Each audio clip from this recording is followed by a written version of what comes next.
Mariano, te voy a contestar la pregunta del capítulo 4 de la educación pública como el más aceitado mecanismo de dominación.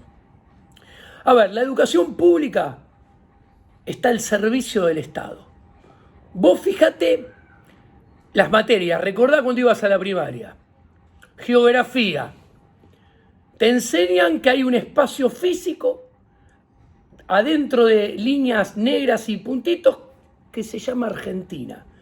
A ver, son casas, calles de gente que va caminando. Cuando pasás del otro lado, del otro lado de la línea, sigue habiendo gente, calles y casas. O sea, puntualmente, la geografía te enseña la existencia del concepto de Estado. Vamos a la historia. La historia, ¿qué te enseña la historia? Te enseña las batallas, las guerras, la épica de la construcción del Estado. Los próceres que tenemos los feriados, cuando nacieron, cuando murieron, ¿quiénes? Los que construyeron al Estado.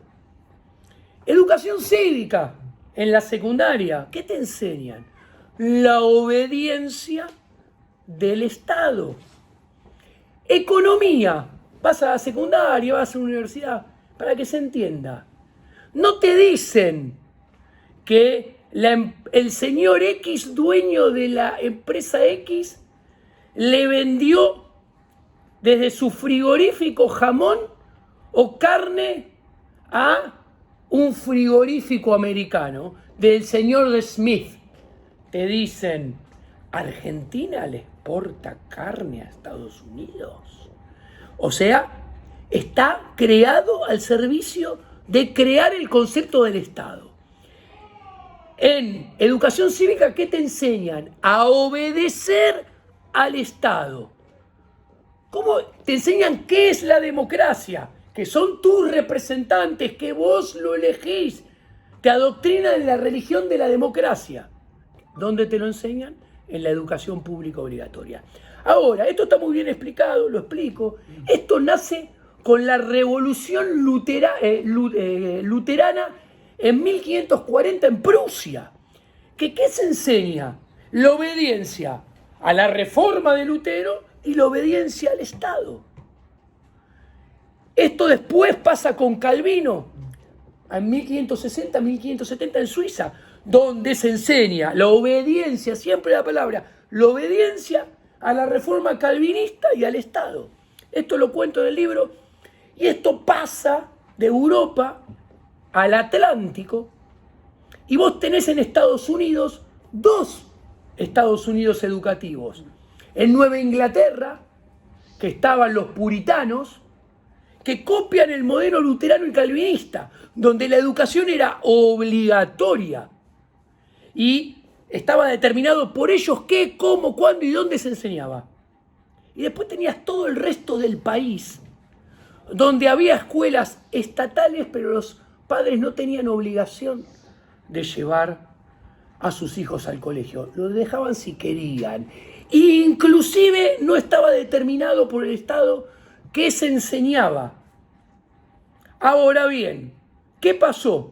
Entraron en asociación inmoral y en complicidad solidaria, ¿quiénes? Los sindicatos de los maestros de Nueva Inglaterra con la clase acomodada de Nueva Inglaterra, que eran los que ocupaban los lugares de los burócratas del Estado de Nueva Inglaterra, y empezaron a presionar a las nuevas autoridades que emergen de la Constitución viciada de 1789 en Estados Unidos para exportar ese modelo educativo al resto de los estados americanos y empezar a bajar desde el norte, Nueva Inglaterra, Massachusetts, hacia el sur. Y Sarmiento viaja y copia ese modelo y lo trae para acá. Sarmiento era un ingeniero social, de liberal, no tenía absolutamente nada. Era un planificador social que decía qué había que enseñar, a quién había que enseñar, cómo, dónde.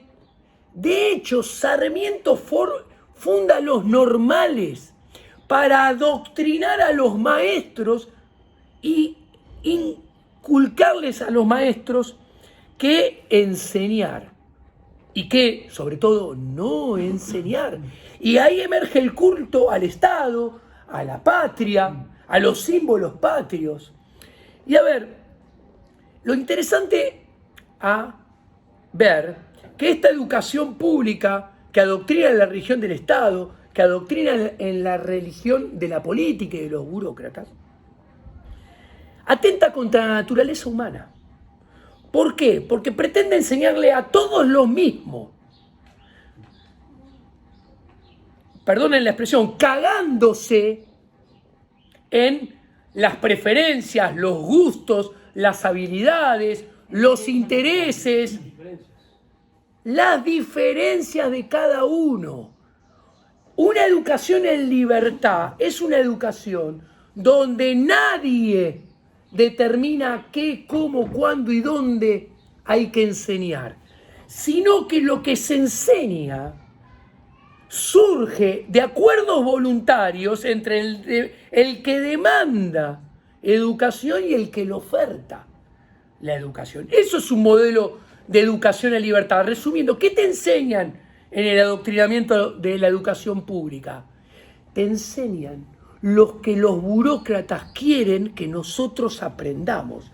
¿Y qué quieren que nosotros aprendamos? A ser obedientes. A ser obedientes, a creer en ellos, en darle el poder a ellos, a que no podemos vivir sin ellos, que ellos tienen que corregir todo lo malo que emana de nuestra interacción en libertad.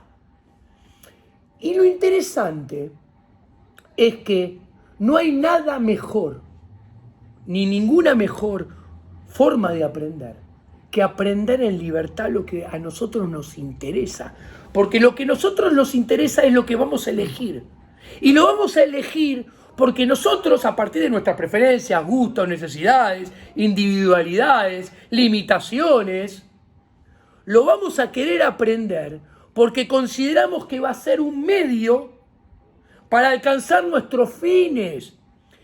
Y como lo vamos a decidir en libertad, estudiar y aprender en libertad, lo vamos a aprender bien. Y nos va a servir, no hay ninguna duda de hecho.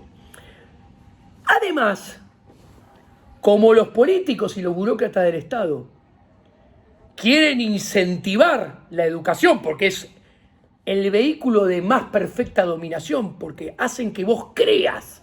O sea, no te obligan, te convencen. ¿Por qué? ¿Y por qué piensan que le agregan años? Primero fue 7 años de primaria, después fueron 3 años de secundaria, después más años de secundaria, toda la secundaria, y después la universidad pública, después el posgrado público.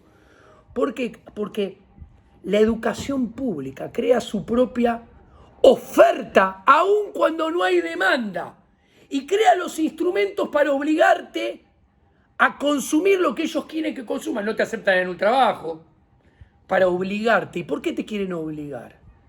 Porque saben que si te obligan, te tienen cautivo de tu adoctrinamiento. Mariano, profesor. Sí, la pregunta es que el problema no son los años. Para un poco. Dale, así lo grabás. Una aclaración y Para un poquito. una aclaración y pregunta, ¿no? El problema quizás no sean los años de educación elegidos libremente, sino la certificación que obliga al Estado en relación a esos años.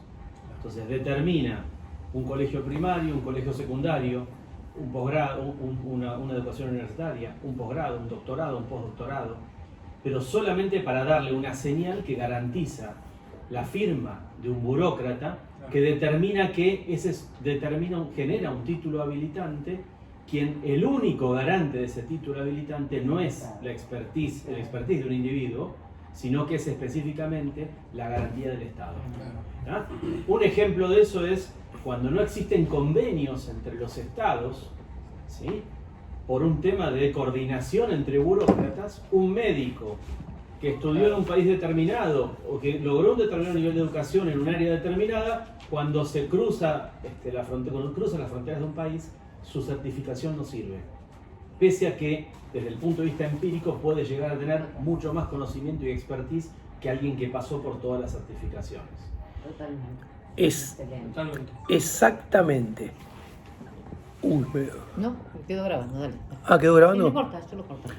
Exactamente, está muy bien lo que decís. El Estado, esos sellos, no son otra cosa que el vehículo para acrecentar la oferta y crear la necesidad en los individuos de que tienen que demandar esa oferta que él crea unilateralmente sin que nadie se lo pida. Y esos sellos que provienen de la edad antigua, del medioevo elevado, ¿cómo funcionan? Funcionan como instrumentos apuntaladores del monopolio del Estado en el adoctrinamiento de la educación, empoderándolo cada vez más. Es una cuestión de tiempo porque los sellos se van prolongando y lo que hacen desde el punto de vista del Estado es darle la certificación y la seguridad al Estado de que su adoctrinamiento y el lavado de cerebro se va prolongando en el tiempo y más tiempo sojuzga el intelecto de los individuos. Entonces tiene mayor probabilidad de ser eficiente. Esto me hace acordar mucho que a el monopolio y los sellos que, entre comillas, le da a determinadas profesiones como los abogados, como los contadores, como los policías y la placa, que son tres profesiones que su trabajo consiste en apuntalar el empoderamiento del Estado y sojuzgar a los individuos. ¿Por qué? Porque los abogados trabajan en pos de ¿qué?